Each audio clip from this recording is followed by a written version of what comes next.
So hi, welcome back. ಈ ಸತಿ ಯಾರೋ ಬೇರೆಯವ್ರು ಹೊಸಬ ಅನ್ಕೋಬೇಡಿ.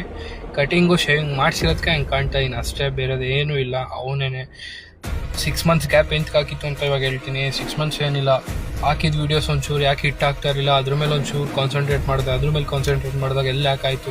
ಪ್ರತಿಯೊಂದು ಡೀಟೇಲ್ಸ್ ಕೂಡ ಫೈಂಡ್ ಔಟ್ ಮಾಡ್ಕೊಂಡೆ. ಸೊ ಲ್ಯಾಕ್ ಆಗಿದೆ ಎಲ್ಲಿ ಅಂದರೆ, ಎಲ್ಲರೂ ಆಗ್ತಂಗೆ ನಾನು ಕೂಡ ಏನು ಡೈಲಿ ರೋಟೀನ್ ಅಂತೆ ಏನು ಮಾಡಿದೆ, ಬೆಳಗ್ಗೆಯಿಂದ ಏನಂತೆ ಇದು ಮೇ ಬಿ ಅಲ್ಲೇ ನಾನು ಅನ್ಕೊಂತೀನಿ ಲ್ಯಾಕ್ ಆಗಿದೆ. ಸೊ ಯಾರಿಗಾದ್ರೂ ಏನಂತೆ ಡೈಲಿ ಹೊಸ್ದಾಗೇನು ಇರಲ್ವಲ್ಲ, ಅದೇ ಇರುತ್ತೆ. ಸೊ ಹಾಗಾದಾಗ ಯಾರು ತಾನೇ ನೋಡ್ತಾರೆ, ಯಾರು ಕೂಡ ನೋಡೋಲ್ಲ.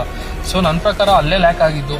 ಇವಾಗ ಅದೆಲ್ಲ ರಿಟೈನ್ ಮಾಡ್ಕೊಂಡು ಬಂದೀನಿ. ಸೊ ಇವಾಗೇನಿಲ್ಲ, ನಾನು ಅವಾಗ ಕೂಡ ಹೆಂಗೆ ಹೆಲ್ಪ್ ಮಾಡೋದು, ಇವಾಗಲೂ ಕೂಡ ನಿಮ್ಮ ಹೆಲ್ಪ್ ಬೇಕೇ ಬೇಕು. ಈ ಸತಿ ಹೆಲ್ಪ್ ಒಂಚೂರು ಜಾಸ್ತಿನೇ ಬೇಕಾಗುತ್ತೆ. ಯಾಕಂದರೆ ಈ ಸತಿ ಕಮೆಂಟ್ ಬಾಕ್ಸ್, ಈ ವಿಡಿಯೋದಲ್ಲಿ ಕಮೆಂಟ್ ಬಾಕ್ಸ್ ನೀವು ಏನೇನು ಹಾಕ್ತೀರಾ, ಒಬ್ಬರೇನೇ ಬೇಕಾದ್ರೆ 20 ಸತಿ ಕಮೆಂಟ್ ಹಾಕ್ರಿ. 20 ಕಮೆಂಟು ಹೆಂಗಿರಬೇಕು ಅಂದರೆ, ಆ ಮ್ಯಾಟ್ರ್ ಎತ್ಕೊಂಡು ನಾನು ಅದ್ರ ಮೇಲೆ ಕಂಟೆಂಟ್ ಮಾಡಿ, ಆ ಮ್ಯಾಟ್ರ್ ಮೇಲೆ ಡಿಸ್ಕಸ್ ಮಾಡಿ ನಿಮ್ಮನ್ನು ಆ ವಿಡಿಯೋ ಟ್ಯಾಗ್ ಮಾಡಬೇಕು. ಅಂಥ ಕಂಟೆಂಟ್ಸ್ ತೊಗೊಬಂದು ಕೊಡ್ತೀರಾ ಅಂತ ನಂಗೆ ಗೊತ್ತು. ಬೇಗ ಮಾಡ್ತೀರಾ ಅಂತ ಏನಿಲ್ಲ, ಜಸ್ಟ್ 3 days ಟೈಮ್ ತೊಗೊತೀನಿ ಒಂದೊಂದು ಕಮೆಂಟ್ಗೆ. ಬಟ್ ಬೇಗ ಕೊಡ್ತೀನಿ. ಕೊಡೋ ನ್ಯೂಸ್ ಅಂತೂ ಪಕ್ಕಾ ಇರುತ್ತೆ. ಅದರಲ್ಲೂ ಇದು ಅಲ್ಪ ಸ್ವಲ್ಪ ಕೊಡೋದು ಆ ಥರ ಏನಿಲ್ಲ. ಬೇಕಾದ್ರೆ 3 minutes ಫುಲ್ ಹೋದ್ರೂ ಪರವಾಗಿಲ್ಲ, ಆ ವಿಡಿಯೋ ಲೆಂತ್ ಆದರೂ ಪರವಾಗಿಲ್ಲ. ಬಟ್ ನಿಮಗಂತೂ ಕರೆಕ್ಟಾಗಿ ಒಂದು ಪಾಯಿಂಟ್ ಸಿಗೋ ತನಕ ಅದ್ರ ಮೇಲೆ ನಾನು ವಿಡಿಯೋ ಮಾಡಿ ಹಾಕ್ತಾನೆ ಇರ್ತೀನಿ. ಸೊ ಈ ಸತಿ ನನಗೆ ನಿಮ್ಮ ಹೆಲ್ಪೇ ಜಾಸ್ತಿ ಬೇಕಾಗುತ್ತೆ. So welcome back.